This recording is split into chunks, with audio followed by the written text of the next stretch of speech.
I'm not in support of somebody said that. Somebody said this, somebody said that. Kò sí n tó kàn mí pa rẹ̀. In tó bá wù ọ́ ni kó sọ ń pa mi. I don't care. It is your problem to believe that.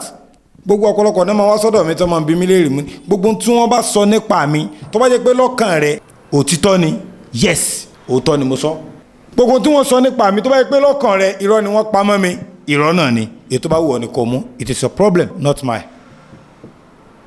Whatever kún sọ wọ́n sọ tànà ìwà Muhammad sallallahu alaihi wasallam wọ́n sọ ti prophet Isa alayhi salatu wasalam gbogbo àwọn bàbá wa Sheikh Adam al-marhum ọlọ́mbà kí ọlọ́mbà gẹ̀ wọ́n sọ̀rọ̀ wọn gbogbo àwọn àfáà ńláńláńlá wọ́n sọ̀rọ̀ wọn ẹni tó ti kú wọ́n sọ̀rọ̀ rẹ̀ ṣé kí wọ́n fẹ́ máa bínú fún gbogbo tó bá wù wọ́n ní kó sọ but for me I'm not in support so that is the most problem tọ́pọ̀lọpọ̀ wa tí wọ́n encounter lé nìyẹn ẹni tó wá sọ̀rọ̀ fún ẹ bóyá ló pa sóò mọ́ ni èèyàn sọ báyìí kí n ti tiẹ̀ wọ́n ti sọ náà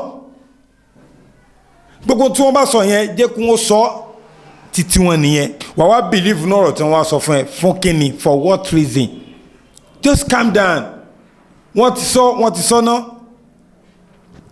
eléyìí tó bá jẹ́ mistake ti tiẹ̀ ni kò dì mọ́ mistake yẹn ni kò correct but kó wá máa dúró lórí ọ̀rọ̀ tí wọ́n sọ ó ní move forward wà á kẹ́ sùn sójú kan ni gbogbo ẹnikẹ́ni tó bá dẹ̀ ti sùn kò ní sún so tó bá yẹ pé ò bá fẹ́ sún kúrò lójú kan kó wà in support but tó bá yẹ pé ó fẹ́ move on ó fẹ́ jẹ́yàn nú ayé mọ́ ríro